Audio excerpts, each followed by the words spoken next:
The inflation data received so far for October and November show a welcome reduction in the monthly pace of price increases. But it will take substantially more evidence to give confidence that inflation is on a sustained downward path.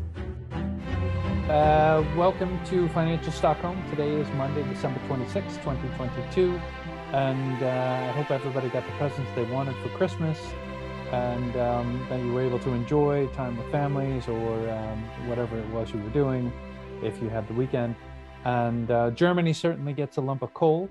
They've increased their imports of coal over the last 6 years. This is the highest it's been, and they're producing more of their electricity from coal and less of their electricity from nuclear power, which is kind of an oxymoron because coal is the carbon user and carbon emitter, whereas nuclear is a zero carbon emission. You would think they kind of would have figured that out. However, the Germans, with their ability, have not done so and are producing more electricity using coal. So what's interesting about that is, the EU is also looking at the energy and what to do coming, for the next year and how the economy will respond. And I think this is a point of interest because from an investment perspective, where would you want to look? And there's a great, right now what you're seeing is more investment into the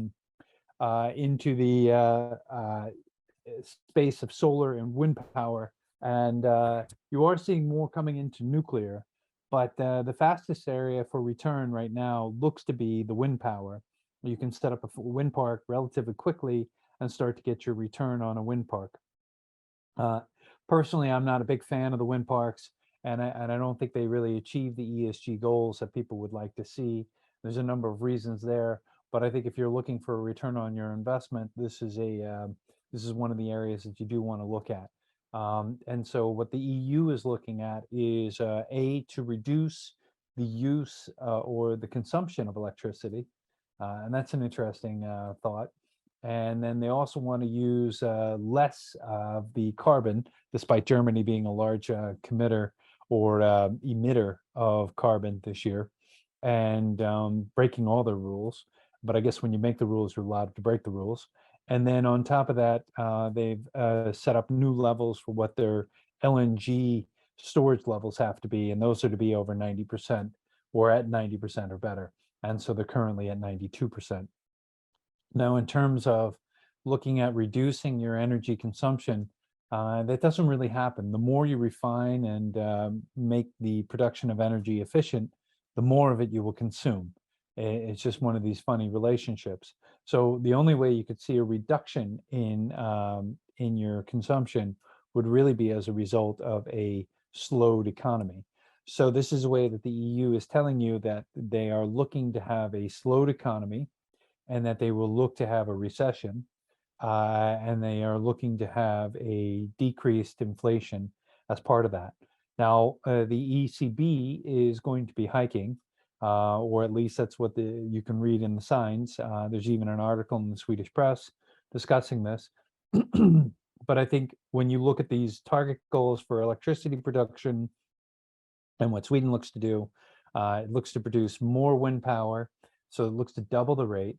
Now, remember, you're not getting a large amount of production from a wind power. Currently, of the 1.6 terawatts that Sweden needs, you have roughly something like 6% of the total production in Sweden is done by wind. So if you were to double it, that's going to bring it up to the 12 to 15% level. And if you look at countries like the United States, where they have relatively well-developed wind power, and you look at markets like Texas and California, where they've made these significant investments over a long period of time, over 15 years, and you look at the contribution, you get to around 15%. Again, if you go back to Germany and you look at the production levels and what you're getting out of wind power, you're again at the same levels.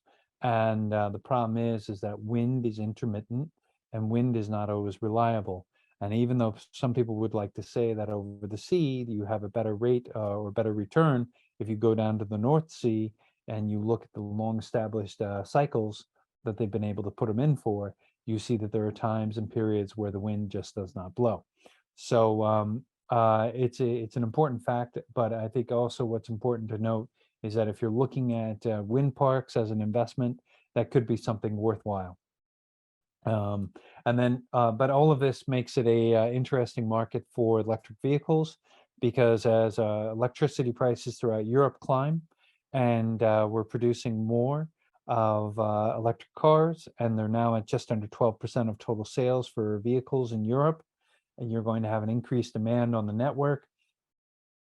And so this means a increased cost for electric vehicle producers. So perhaps an area to look at would be the second-hand market on the diesels and the gasoline, or even the hybrids, potentially on the new ones, and because you're still going to have the demand for gasoline and diesel for quite some time. Then in Sweden, we're also seeing continued discussion about our safety of society and how it's developing. We've had police shoot people or shoot a person. We've had people continuing to be shot. We have more on how this is to be handled. And so there, I think you really need to look at the computer technology, tracking, and so forth.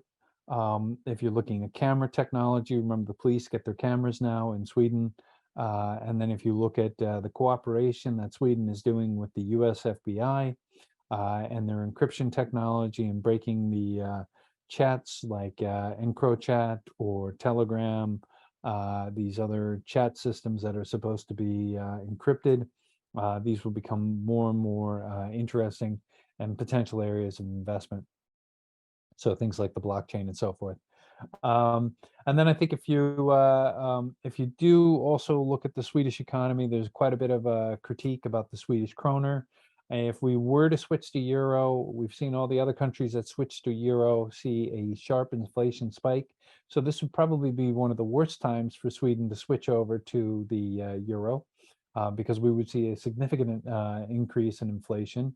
And I remember watching this happen in Finland, and then once Denmark has pegged their kroner to the euro, everything got dramatically more expensive. But that's in the discussion, and there is a renewed talk about Sweden joining the euro, becoming a euro land. And you see one of our billionaires, Christer Gardell, speaking about this and calling or deriding the Swedish economy. And at the same time, you see the Swedish pawnbrokers are going up in lendings, and there's even a Swedish Nobel Prize for physics that's been left into a pawnbroker. That's not too hard to figure out. You don't have to be a rocket surgeon to figure that one out, but we'll leave it to you to figure. And so also discussed are the tech market. Twitter is focused on, and I think what many people in Sweden don't realize is the network importance of Twitter, and how Elon Musk is severing the ties with the FBI, but at the same time still working with them. And I think also the discussion about Tesla, which is directly correlated to Elon Musk and the amount of shares that he sold. I think also banks are under a lot of pressure or potential pressure because of the mortgage market, despite articles saying how the Swedish mortgage market is fine. But if you want to read more about the Twitter and how to understand it, I think John Robb over on Substack for Global Gorillas would be a good place to dig in for a little more information. And so with that, we'll wish you a good continuation of the holiday seasons, and a happy new year, and hope that next year starts out well for you. But be ready for higher electricity prices in Europe. And remember, you can always make money in the market, whether you're long or short, whether you have a short-term strategy or a long-term strategy, so that if you're tactically or strategically allocated, you need to make your consideration. And so hopefully you like what you're receiving from us, and you're subscribed to our channel, and wish you a very good new year. Thank you very much for your time.